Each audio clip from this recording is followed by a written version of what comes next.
I have my Alaska shirt on today, showing solidarity with Alaskans that would like Sarah Palin to move somewhere else. Um, Maybe Madagascar. I, uh, I'm not saying this to be mean, cruel, or unkind, but some of my best lessons in hatred have come from religious people. People that call themselves religious. People that use the sacred divine to bully people, to judge them.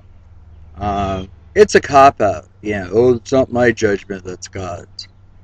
No, I grew up in the South where there was bigotry, and along the lines of the first lessons in hatred that I had was being forced to go to a separatist Baptist church in my childhood, where they would talk about the love of Jesus and talk about, and I quote, those niggas vote, and using the toilet.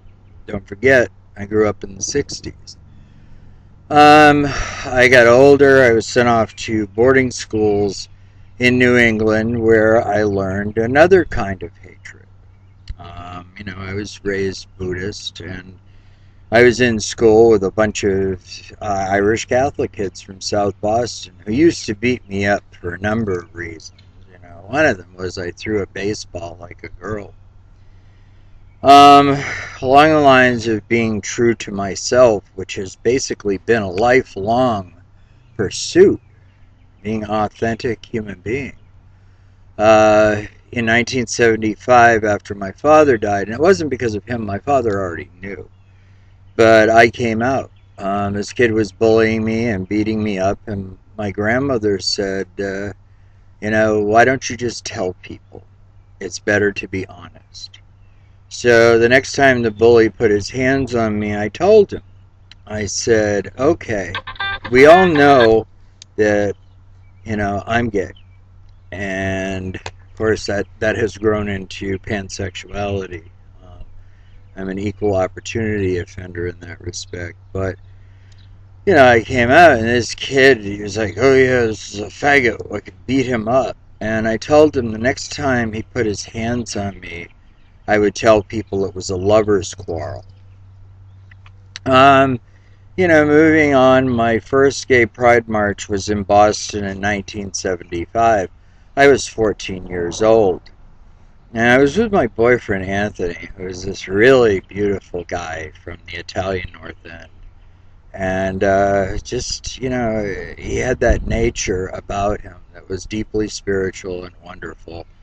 And was a really good wrestler, too.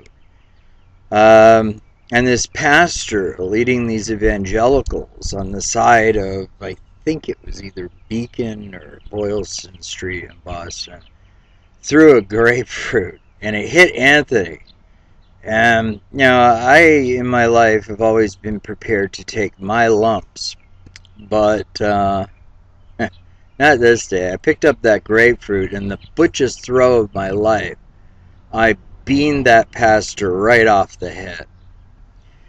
And then the lesbians formed a gauntlet around me to protect me from people that were trying to arrest me for assaulting a man of a cloth. Now, my friends love to use me as a weapon because I possess something stronger than dynamite in the form of my wit. And of course, there was one year when I was marching again in Boston. And my friends kind of led me up to these people that were like on the island of Charles Street, and as you're turning to go up Beacon Hill, and they're standing out there with these signs, and this pastor has got these two women on either side of him, and they have the signs out about Leviticus and all of this, and I'm like, yeah, you just go ahead and try to live up to those 613 commandments. Okay? It ain't happening. You cherry pick through them. Jesus never said anything about homosexuality whatsoever. So anyway, the signs are out there. He's going on, and my friends just kind of move me so I'm facing him directly. That's what friends are for, right? So I listen. I'm looking, I'm observing, and I see that, this woman who's obviously his wife is holding his hand. And she's got a ring on that matches his, and it's wonderful. They had marriage, and everybody else should too, right? Well, not according to them. But anyway, I look over, and this woman standing next to him, who's a lot younger than his wife, kind of moves a little bit of food or something off of the shirt he had on. And I'm looking at this. And so I'm waiting for him to finish. And when I asked him if he was through, he said yes. And in the most fiery preacher could conjure that day, I pointed and I said, "Does your wife know that you are committing adultery with this woman?" Even if I was wrong, I was right. And I was lucky it wasn't the guy's daughter. And there was absolute silence. Everybody, even, all the GBLT people and the religious people got quiet. And there was starting to be a murmur among his people. And his wife said, "The queer is right. I've known for some time." I'm like, this is the nicest context I've ever been called queer. You know, even if I was wrong, I was right in this instance. Um, you know, I grew up in a South where there was centrist language.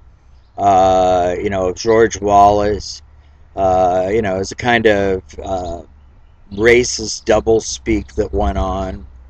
And I mean, I've endured a lot. Now think about it. My first Pride March was 1975. And I have more friends actually that come with me for these marches every year that are not gay, that are heterosexual. We have problems within our own community. People on one side think that they should, that gay people should be with the same sex and nobody else, and bisexuals are faking it and yada yada yada. And then pansexuals like me come along and oh my word, pick from the menu. I'm pansexual, polyamorous, and pagan. So, with all due respect to a lot of my gay and bi friends, I endure a little bit more than you do. But the beatings, the insults over life. I honestly believe in that philosophy that uh, that states the burdens are heavier for those that have to reach higher. Um, and when it comes to people saying, "Oh, everybody has to be out," well, I'm an ethicist. As a shaman, I have to look at each situation individually, and sometimes families don't need to know. People from your small town don't need to know, but you need to get the hell out of there so you can live an authentic life. Quite frankly, there are such things. Now, I say that the Pride marches and of course Dyke marches, which are my favorite. I've missed a few Pride marches, but I never missed a Dyke march when I've been in a town that has one. I definitely identify with lesbians. And I empathize with them in large spot because within the gay male section of things, quite frankly, there is a lot of sexism. As I'm finding out, there's racism and all the other isms too. And it's really sad because in people that are beaten down, for us to hate others for things that they can't help, for who they are, etc., is a detriment to our struggle for freedom. It is that simple. I mean, I certainly have passion in life for art and for music and for dance and for life itself. I love my life. I love your life. I love our life is a sacred mantra with And, you know, it's the Pride marches are not just about GLBT people. It's about liberty and freedom. You know, it's about standing up for a belief that everybody has the right to life, liberty, and the pursuit of happiness. And I'm always ever amazed that people that demand it, you know, particularly those for their Betty Crocker cookie cutter life that I really pity. Um, you know, they demand to have their freedom respected, etc. But they want to impose on mine. I don't care how liberal this Pope is compared to others. You know, there's still a college of cardinals and parish priests and archbishops and monsignors and the whole lot of them on that side. And then there are the evangelicals, yada yada yada. And then there's are the mullahs of Islam, and you know, I do call the tribes of Abraham the unholy trinity of the tribes of Abraham. Uh, but you know, people don't hear me criticizing Jews. It's because they don't see converts, and they're not forcing their beliefs on other people. You know, I never say anything bad about the Amish either. You know, a relationship with God is a very private matter, and if you choose to be private in a group setting with other like minded people, that's fine. It really is. But when you are trying to impose your views on me, you are totally disrespecting my right to free will. When you are criticizing the spirituality that I am a part of, you are leaving the door open for me to attack you. People think I Christian and Catholic bash. The fact is, I'm returning fire, and I've gotten very good at it. And that causes resentment. Well, I do apologize that you have put me in a position. There are more of you than there are of me. I am very sorry that you have put me in this position where I have to fight. And before you start baiting me on my liberalism, etc., let me tell you something. I am an honorably discharged, decorated, disabled veteran. I am the son of a hero that served for 30 years, 3 wars. And I'll tell you right now, I have earned my place at the table. It's just a matter of relativity. And thank you. It's just a matter of relativity in this life. You know, it's like we live in a country that's supposed to be a democracy, but while everybody was sleeping, it became an oligarchy. Um, you know, and we better pray that it never becomes a fascist theocracy. And by that, what I mean is a marriage of the corporate with the state, with religion, with organized religion, because we will have a nightmare on our hands. You know, I lived a long time by the standards of my family. Making 50 was a milestone for me. And looking back, I have an appreciation for this life. I have an appreciation for being an American. I have an appreciation for the freedom that I have. I have the freedom to be me. And so, when some unpatriotic asshole comes along and tries to impose their beliefs on me, they are the ones that are behaving in an un-American way. Yes, there is a right to free speech.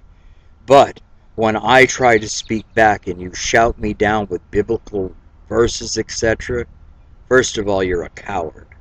Secondly, you are totally disrespecting the God-granted gift, according to your side of things, to having free will. You know, I honestly am done with it. You know, I've talked to friends of mine here and there, and, you know, it's, of course, you know, trying economic times, political chaos, etc. Yes, they do reap chaos. But it's not just, you know, middle-aged, quite frankly, angry white men that are getting fed up right now. There's a whole generation coming up behind you. You can't understand how Barack Obama won? Well, guess what? His presidency, you voted for him through your intolerant actions, etc. You got the president on the right, exactly the one that you deserved, because you allowed your children to see your hypocrisy, your hatred. You raised a generation to think for itself, and you resent when they do. You know, it's all fruit of the poisonous tree in your eyes, but I, quite frankly, am grateful. And looking at it, I mean, it's the one thing that continues to inspire me year after year. I think it is really important when gay pride marches come to your area, when dyke marches come to your area, if for no other reason, get out there and vote, in a march for freedom and liberty. This is Hugh Lundberg, and at the end of all my videos, I say, have a wonderful life, and thank you for listening.